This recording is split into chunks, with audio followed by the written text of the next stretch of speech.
Okay, so work on the Q-31 homebrew on-hand quarantine 31 meter short wave receiver continues.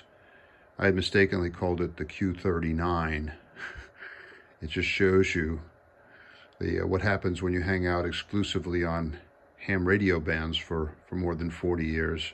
You get confused when you venture outside. It is, in fact, the 31 meter band, 9.4 to 9.9 megahertz shortwave.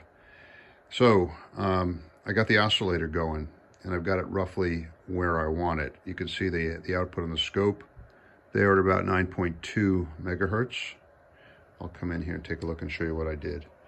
All right, I'm going to build the circuitry for the oscillator in this Altoid-like can, and then I have inside there just the J310 FET. I also have a 100K resistor to ground, 0.1 cap to ground from the drain, and a few lines going in. One line carries in the 6 volts to run the thing, and the other lines connect to my Eddystone Blitz coil and this wonderful capacitor that Pete sent me. I think he said it was out of a Galaxy 5. It's fantastic. It's sort of the centerpiece of the whole project. I have had to fiddle, as you always do with LC capacitors, with LC oscillators, with the values of the capacitors and perhaps the coil to get it in the right frequency range. Joe Carr, who wrote a wonderful article about it, I have a link to it on the Solder Smoke blog, described how to make the calculations for the capacitors and the coils of the various parts of an LC oscillator. I found Joe's article very useful. He advised using a lot of pen and paper to make the calculations.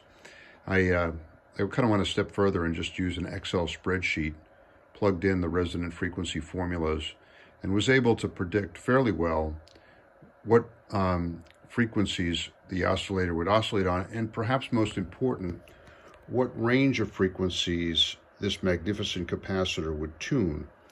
Now, left on its own, this capacitor and this coil will tune far too broad a frequency range. I only need to cover about half a megacycle, 500 kcs. But if I didn't do something to reduce the value of this variable capacitor, it would tune about 1.2 or 1.3 megacycles, too much. So one thing you could do, perish the thought, is remove some of the plates from this capacitor, but that's really crude, and it does damage to this wonderful piece of wonderful part.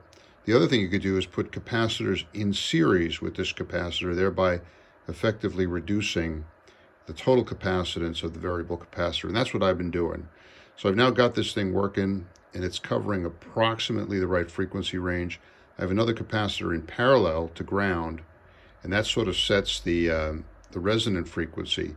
The capacitor in series sets the range. So these are the kind of things you have to do when you're back in the world of LC oscillators and VFOs, and I'm pleased that today I had some success in at least getting the oscillator stage to oscillate. Hey, the rest of the space in this box is going to be for the buffer and the amplifier, the VFO buffer and the VFO amplifier. That's why I left all the space here. Then over here will be the bandpass filter and the mixer.